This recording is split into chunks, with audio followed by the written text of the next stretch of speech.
नमस्कार दोस्तों, मैं हूं आपका बायोलॉजी टीचर और आज हम बात करने वाले हैं वायरस पर। आज हम वायरस पर डिटेल चर्चा करने वाले हैं, तो ये वीडियो काफी लंबा हो सकता है। तो चलिए स्टार्ट करते हैं आज का हमारा टॉपिक वायरस।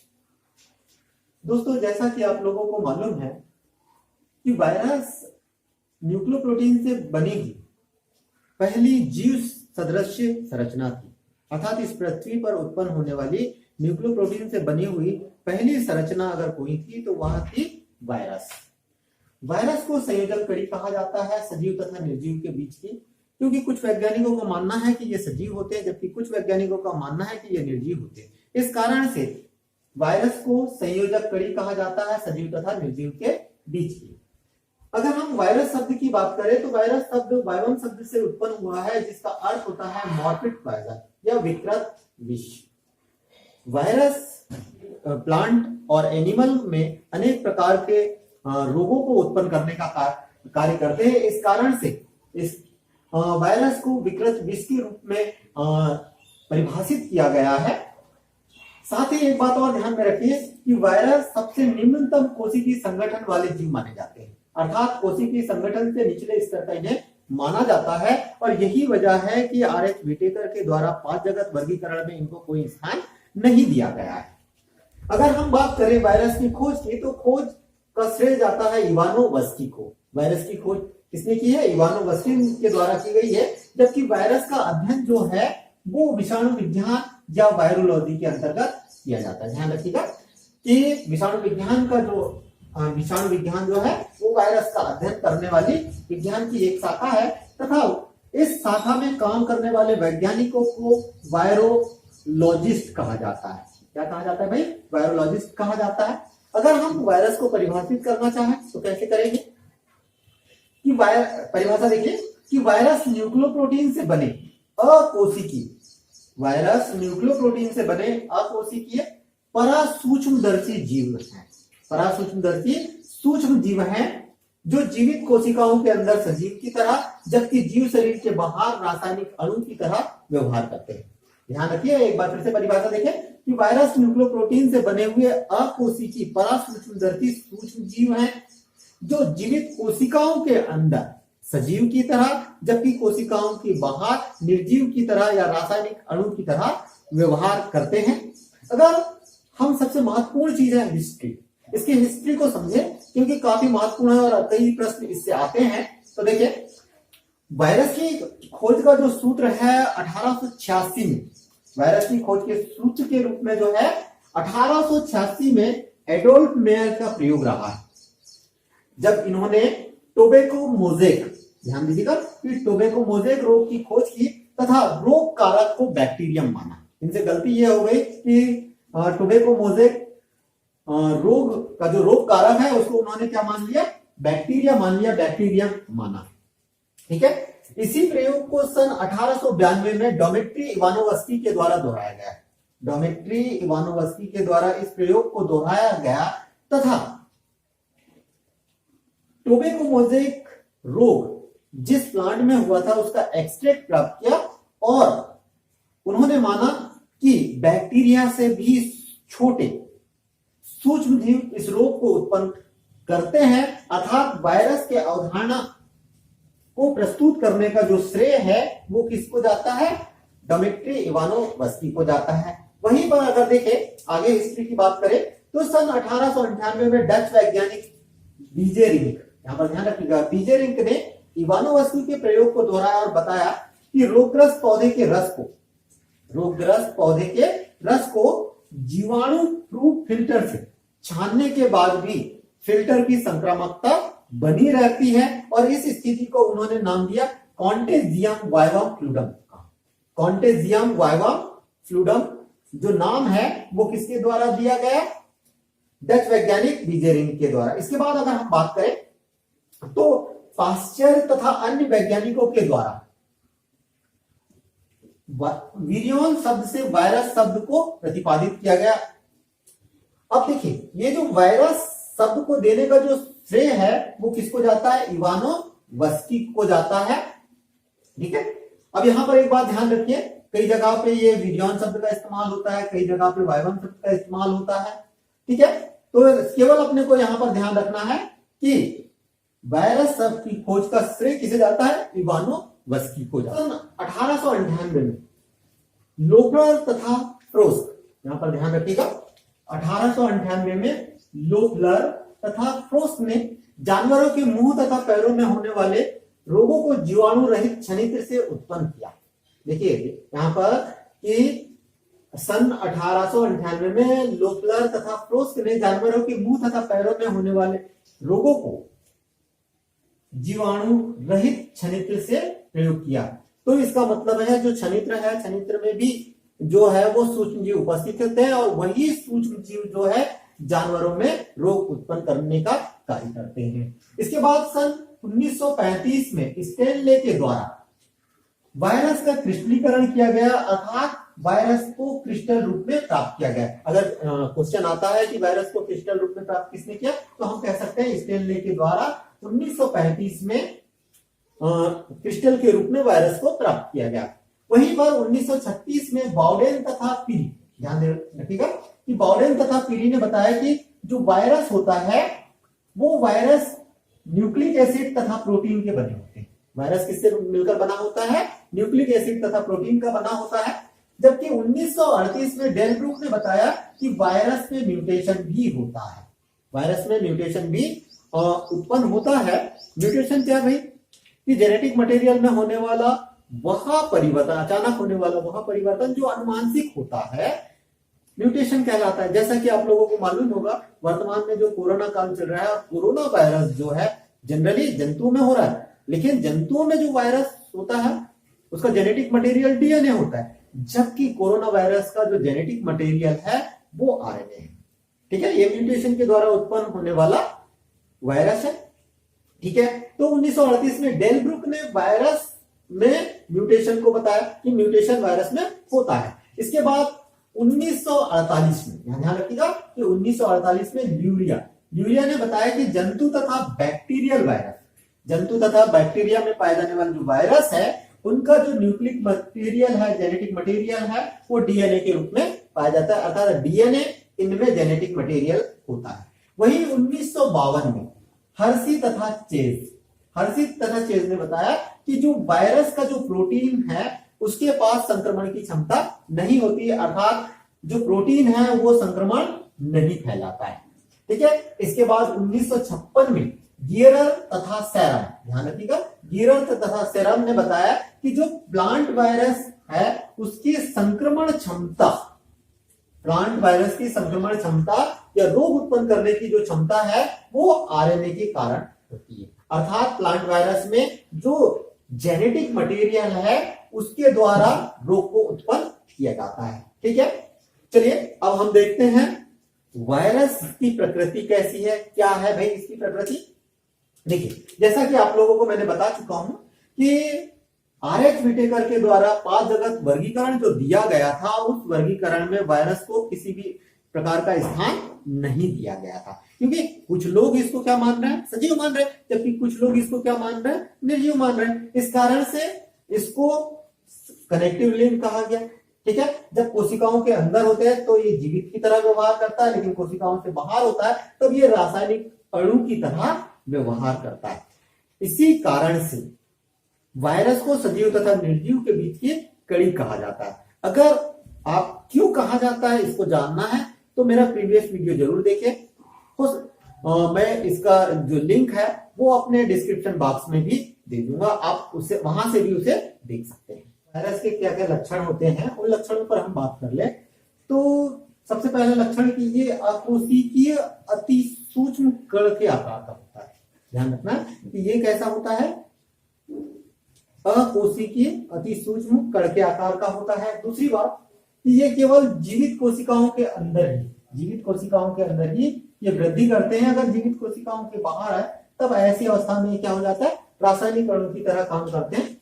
तीसरी महत्वपूर्ण बात कि इनकी ये जो संरचनात्मक रूप से न्यूक्लियो प्रोटीन के बने होते हैं, न्यूक्लियो प्रोटीन के बने होते हैं, इसका मतलब ये है कि ये न्यूक्लिक एसिड और प्रोटीन से मिलकर बने होते हैं।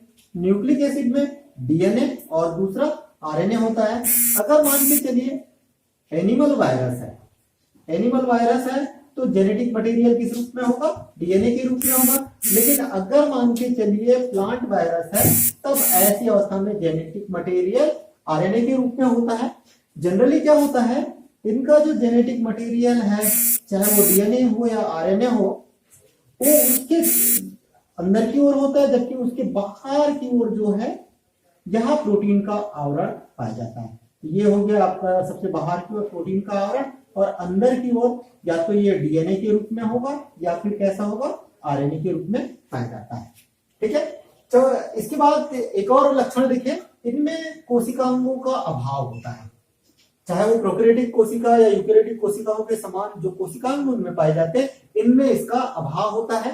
साथ ही यहाँ पर एक बात ध्यान में रखिए कि ये ताप प्रतिरोधी होते हैं, ये ताप प्रतिरोधी होते हैं तथा इनका क्रिस्टलाइजेशन किया जा सकता है, अर्थात इन्हें क्रिस्टल के रूप में प्राप्त किया जा सकता है। एक और बात देखें कि इनमें गुणन के अतिरिक्त, गुणन और वृद्धि के अतिरिक्त किसी भी प्रकार की जैविक क्रिया नहीं पाई जाती।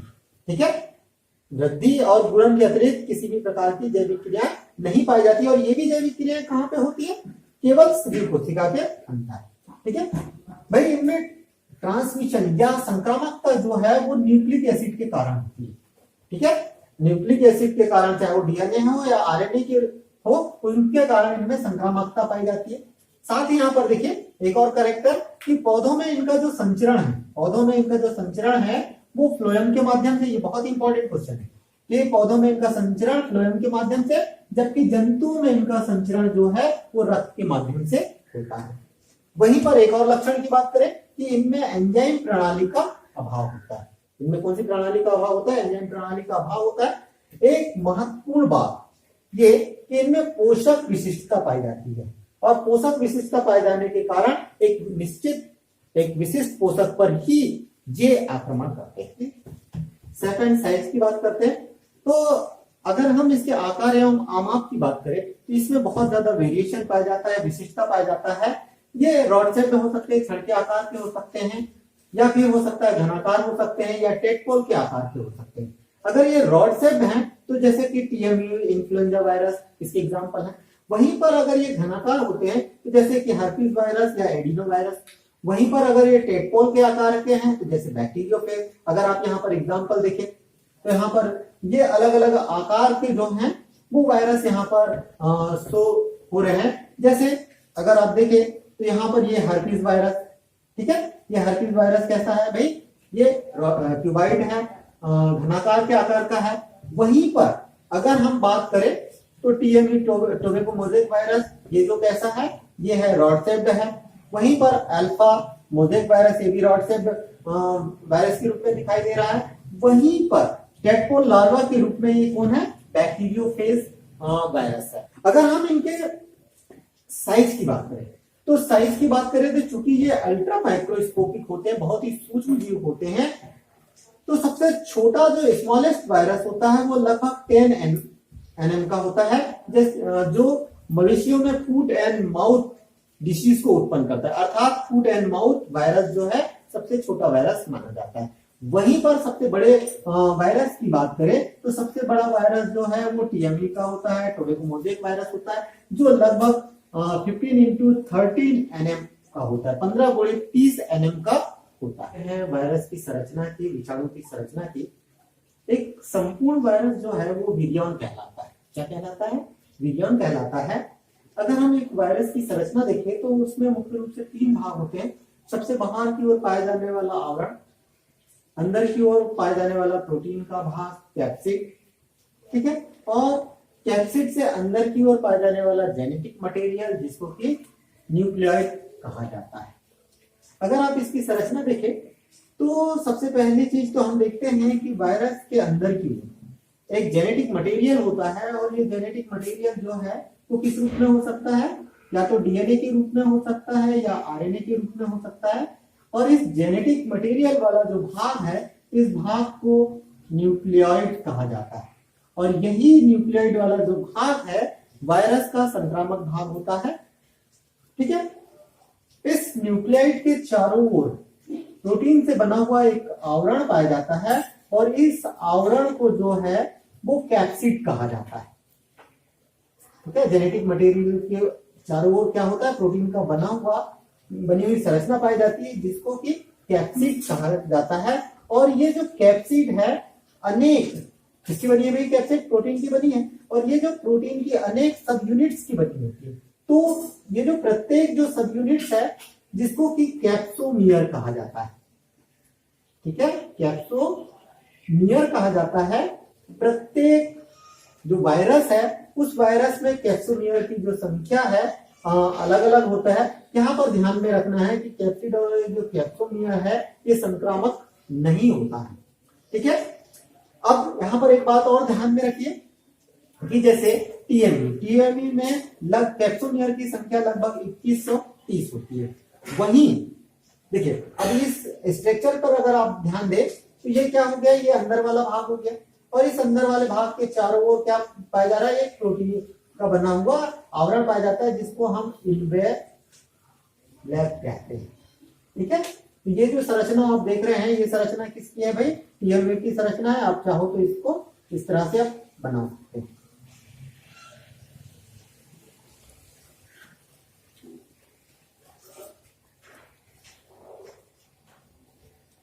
ये इस तरह से संरचना बन जाएगी। ये जो संरचना बन जाएगी ये किसकी संरचना हो जाएगी, टीएमए की हो जाएगी। तो देखो मोज़ेक वायरस की संरचना हो जाएगी। वायरस के प्रकार, वायरस को अनेक प्रकार से वर्गीकृत किया जा सकता है, लेकिन हम यहाँ पर जिन आधार पर वर्गीकृत करेंगे वो देखिए, एक तो पोषक के आधार पर, होस्ट के आधार पर, दूसरा न्यूक्लिक एसिड के आधार पर, और तीसरा संरचना या समिति के आधार पर। अगर हम होस्ट के आधार पर बात करें, होस्ट या पोषक, होस्ट क्या होता है कि जिस पर वायरस संक्रमण करता है, उस आधार पर अगर हम देखें तो सबसे पहला है पादप वायरस। वे वायरस जो पादप पर, प्लांट पर संक्रमण करते हैं पादप वायरस कहलाते हैं, और इनका जो जेनेटिक मटेरियल है वो किस रूप में होता है, आरएनए के रूप में होता है। वहीं पर दूसरा प्रकार है जंतु वायरस, कि वे वायरस जो जंतुओं पर संक्रमण करते हैं जंतु वायरस कहलाते हैं। इनका जो जेनेटिक मटेरियल है वो डीएनए के रूप में पाया जाता है, ठीक है। तीसरे प्रकार है बैक्टीरियोफेजेस। बैक्टीरियोफेज कि वे वायरस जो बैक्टीरिया पर संक्रमण करते हैं बैक्टीरियोफेज कहलाते हैं, और इनका जो जेनेटिक मटेरियल है वो डीएनए के रूप में होता है। यहाँ पर एक बात ध्यान में रखना है आपको कि गंगा का पानी, गंगा नदी का जो पानी है हमेशा पवित्र माना जाता है। क्यों? क्योंकि वहां पर बहुत सारे बैक्टीरियोफेजेस पाए जाते हैं जो हानिकारक बैक्टीरिया को नष्ट करने का कार्य करते हैं। इसके बाद चौथा प्रकार देखें साइनोफेजेस, कि वे बैक्टीरिया, वे वायरस जो साइनोबैक्टीरिया पर संक्रमण करते हैं साइनोफेजेस कहलाते हैं, और इनका जो जेनेटिक मटेरियल है वो आरएनए के रूप में होता है। वहीं पर अब दूसरे प्रकार में देखें न्यूक्लिक एसिड के आधार पर, तो न्यूक्लिक एसिड के आधार पर जो वायरस है वो दो प्रकार के होते हैं, डीएनए वायरस तथा आरएनए वायरस।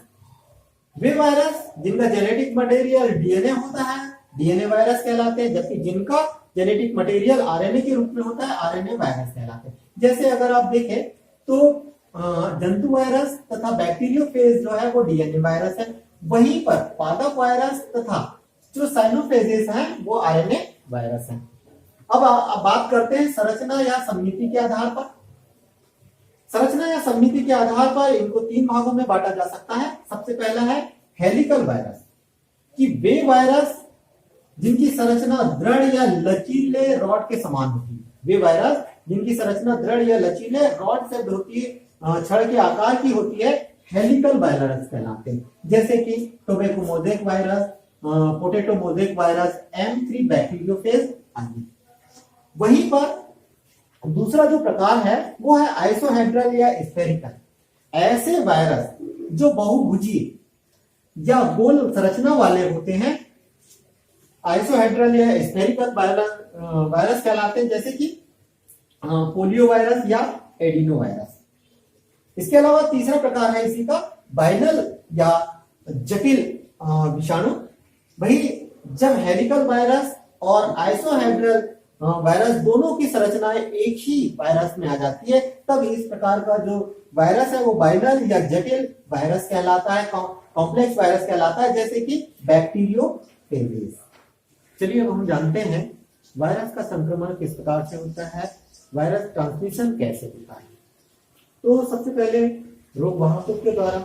ऐसे कारक जो रोग फैलाते हैं उनके माध्यम से वायरस का ट्रांसमिशन प्लांट या एनिमल्स में हो सकता है, वायु के द्वारा हो सकता है, खांसने छींकने पर, जैसा कि अभी वर्तमान में कोरोना वायरस चल रहा है और उसके बारे में कहा जा रहा है कि अगर किसी को खांसी आ रही है, सर्दी हो गई है, तो भाई खांसेगा और छींकेगा, तो इससे व्यक्ति जो है वो संक्रमित हो सकता है, तो वायु के माध्यम से भी वायरस फैल सकता है।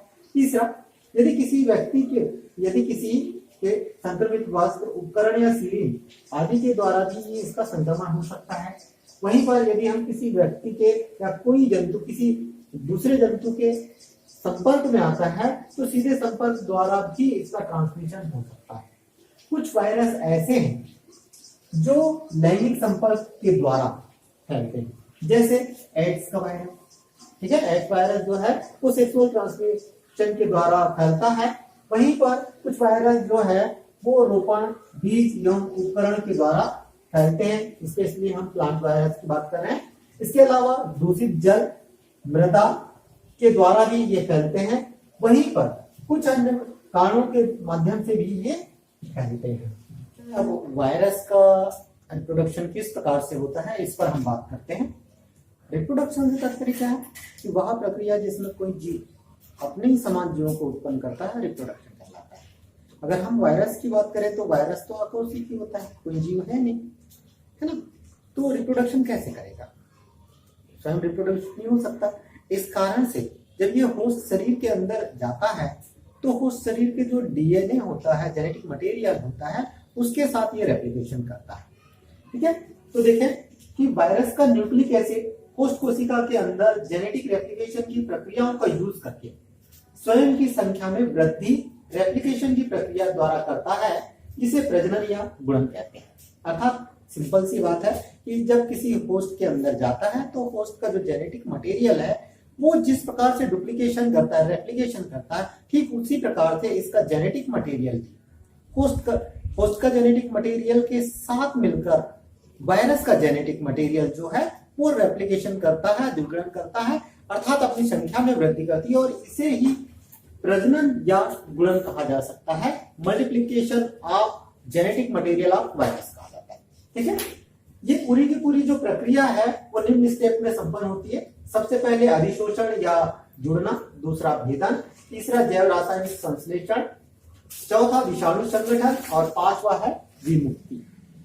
सबसे पहले होता यह है कि अगर आप डायग्राम पर थोड़ा सा ध्यान दें तो ये होता यह है कि ये एक बैक्टीरिया है, और इस बैक्टीरिया से आकर जो बैक्टीरियो वायरस है, जिसको हमने एग्जांपल के रूप में लिया है बैक्टीरियोफेज, ये जो वायरस है ये वायरस क्या काम करता है, बैक्टीरियल सेल से आकर चिपक जाता है, जिसको हम बोलते हैं एडसॉर्प्शन या फिर अटैचमेंट कहते हैं।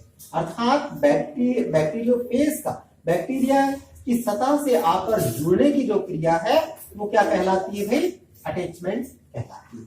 अब देखिए, जैसे ही अटैचमेंट होता है वैसे ही लाइसोजाइम एंजाइम एक्टिव हो जाता है, और लाइसोजाइम एंजाइम एक्टिव होने के बाद क्या होता है कि इस बैक्टीरियोफेज की जो सतह जहां से बैक्टीरिया से जुड़ी हुई होती है उस सतह को लाइसिस कर देता है। अर्थात जो बैक्टीरियोफेज है अपना जो जेनेटिक मटेरियल है इस खाली स्थान अर्थात छिद्र वाले स्थान से बैक्टीरिया के अंदर ट्रांसफर कर देता है, जिसको पेनेट्रेशन कहा जाता है। जैसे ही जेनेटिक मटेरियल कहां पर ट्रांसफर हो गया, अब ये जेनेटिक मटेरियल बैक्टीरिया के अंदर ट्रांसफर हो गया। अब यहां पर डीएनए के संश्लेषण के लिए, जेनेटिक मटेरियल के संश्लेषण के लिए मैसेंजर आरएनए की सहायता से, पहले मैसेंजर आरएनए का निर्माण होता है और फिर आरएनए की सहायता से विभिन्न प्रकार के एंजाइम का संश्लेषण किया जाता है। तो अब तक हमने क्या देखा कि डीएनए के संश्लेषण के लिए आवश्यक एंजाइम का संश्लेषण हो जाता है, और अब यहाँ पर जो वायरल डीएनए है, वायरल डीएनए का संश्लेषण हो जाता है और इसकी बहुत सारी कॉपियां बन जाती है, साथ ही कैप्सोमियर का भी फॉर्मेशन हो जाता है। और जब ये दोनों चीजों का फॉर्मेशन हो जाता है तो दोनों चीजों के संयोजन के फलस्वरूप जो कहना कि वायरस जो वीर्यान अणु के रूप में होता है इसका फॉर्मेशन हो जाता है। और जब ये सारी की सारी प्रक्रिया पूर्ण हो जाती है तब बैक्टीरिया के सेल मेम्ब्रेन को, सेल वॉल को लाइसिस करने के लिए आवश्यक एंजाइम का संश्लेषण होता है और अंत में जो है यहां पर जो वायरस है वो रिलीज हो जाता है। तो इस प्रकार से डीएनए का जो कहना चाहिए बैक्टीरियोफेज में या वायरस में जो है वो रेप्लिकेशन की प्रोसेस होती है, गुणन की प्रोसेस होती है या प्रजनन की प्रक्रिया संपन्न होती है। अब हम बात करते हैं इंपॉर्टेंस ऑफ वायरस की। अगर वायरस की इंपॉर्टेंस की बात करें तो ये वायरस अधिकांशतः जो है वो नुकसानदेह होते हैं, हानिकारक होते हैं, लेकिन हानिकारक होने के साथ साथ ये फायदेमंद भी होते हैं। अगर हम हानिकारक की बात करें तो ये पौधे और जंतुओं में अनेक प्रकार के रोगों को उत्पन्न करने का कार्य करते हैं। जैसे मनुष्य की बात करें तो मनुष्य में एड्स, पोलियो, कोरोना, इन्फ्लुएंजा जैसे वायरस ये उत्पन्न करते हैं। वहीं पर अगर हम एनिमल की बात करें तो खुरपका, मुंहपका, रेबीज जैसे रोग उत्पन्न करते हैं। यूजफुल इफेक्ट की बात करें, यूजफुल होने की बात करें तो वायरस जो है जैविक नियंत्रण में महत्वपूर्ण भूमिका निभाते हैं। विभिन्न प्रकार के जैविक नियंत्रण से संबंधित गतिविधियों को संपन्न कराने में ये महत्वपूर्ण भूमिका निभाते हैं। बायोटेक्नोलॉजी में एज अ वेक्टर के रूप में इनका यूज किया जा सकता है। साथ ही अंतरिक्ष विज्ञान में रेडिएशन डिटेक्टर के रूप में इसका इस्तेमाल किया जा सकता है। साथ ही स्वच्छता अभियान में भी इसका इस्तेमाल किया जा सकता है।